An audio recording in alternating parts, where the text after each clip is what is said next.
বিজেপির এই প্রসঙ্গেই বলি, বিজেপির এমপি এমএলএরা যখনই কোনো কাজে উন্নয়ন করতে যাচ্ছেন বা কোনো উন্নয়নমূলক কাজ করতে যাচ্ছেন, সেখানে দেখা যাচ্ছে যে কোথাও গিয়ে খর্গহস্ত হয়ে যাচ্ছে তৃণমূল সরকার, এবং সেই জায়গায় দাঁড়িয়ে উত্তর দিনাজপুর থেকে শুরু করে শিলিগুড়ি বিভিন্ন উন্নয়নে কিন্তু বাধা প্রদান করা হচ্ছে। এই ব্যাপারটা নিয়ে দেখুন, পশ্চিমবাংলার রাজনীতি এটাই আছে, কাজ না করাটাই এখানকার রাজনীতি বা কাজ আটকানোটা। এই সরকার যে প্রায় 14 বছর হয়ে গেছে, তারা নিজেরা কিছু করেনি, কাউকে করতে দেবে না। আমিও তো ছিলাম এমএলএ এমপি, আমি করেছি, আমার এমপির টাকা এখনও আছে, পড়ে আছে। সেই প্রজেক্ট এটা চেঞ্জ করুন, নাম পাল্টান, এইসব চলছে এখনও। 1 বছর পার হয়ে গেছে। এমএলএ ছিলাম, তারপরেও 2 বছর তার টাকা পড়েছিল, ওরা আটকে ছিল, কিন্তু হচ্ছে কাজ।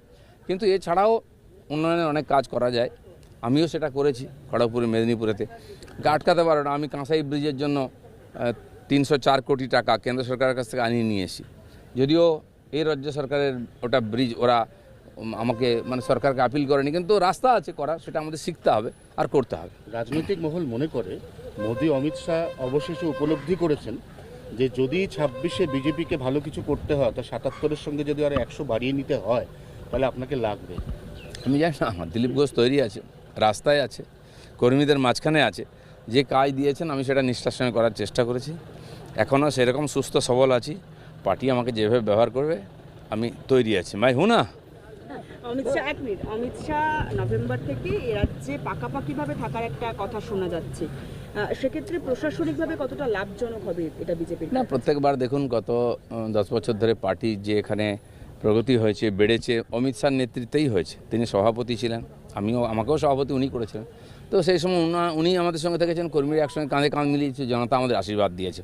সেইটা থাকবে যতক্ষণ না বাংলায় পরিবর্তন হচ্ছে, আমরা সেই লড়াই করব। আর অমিত শাহ তো একজন লড়াকু সেনাপতি, সামনেই থাকেন, আমরা ওয়েলকাম করব। উনি এখানে এলে সাহস বাড়বে আমাদের কর্মীদের। 21শে জুলাই নিয়ে এর আগে অনেক গুঞ্জন হয়েছে, অনেক কিছু হয়েছে, জল্পনা, কিন্তু আসল বিড়ালটাকে ঝুড়ি থেকে বের করবেন? দেখুন, এই গুঞ্জন তো প্রত্যেক বছর হয়, ডিম ভাতের উৎসব হয়, টিএমসি সেটা করবেই।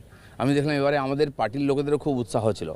উৎসাহ তাদের মধ্যে ছিল যারা ওখানে ডিম ভাত খেয়ে এসছে, আমাদের বিজেপির লোকেদের কোনো সমস্যা নেই নিয়ে। কালকে উনি পথে নামবেন, কালকে 16 তারিখ উনি পথে নামবেন।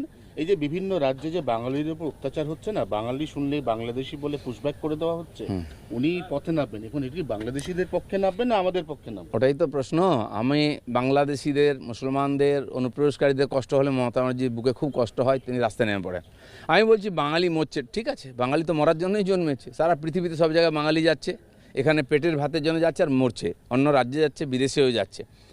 আমি বলছি পশ্চিমবাংলায় 1 মাসে দেখুন আপনি কতজন বাঙালি মারা যাচ্ছে, অন্য কোনো কারণে নয়, নিজেরা মারামারি করে। টিএমসির মধ্যে কত লোক মরছে দেখুন, আর সারা ভারতবর্ষ বা দুনিয়াতে কতজন বাঙালি অত্যাচারিত হচ্ছে। তো এই যে ঘুরিয়ে দেওয়া দৃষ্টিটাকে, নিজের অকর্মণ্যতাকে চাপা দেওয়ার জন্য মমতা ব্যানার্জি একজন অসফল শাসক, আর চিরদিন অযোগ্যতার দায় অন্যের ঘাড়ে উনি চাপিয়ে এসছেন।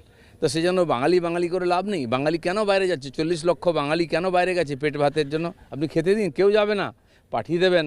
সবচেয়ে কঠিন কাজ, রিস্কি কাজ, যেটা কেউ করে না, বাঙালিরা গিয়ে করে পেটের দায়। কেন যাচ্ছে? আর তার জন্য লাফাচ্ছেন। আপনার বাঙালির জন্য নয়, বাংলাদেশিদের জন্য কষ্ট। দেখুন, আপনি দিল্লিতে কাউকে জিজ্ঞেস করুন বাংলা ভাষী দেখলে, বিশেষ করে মুসলিম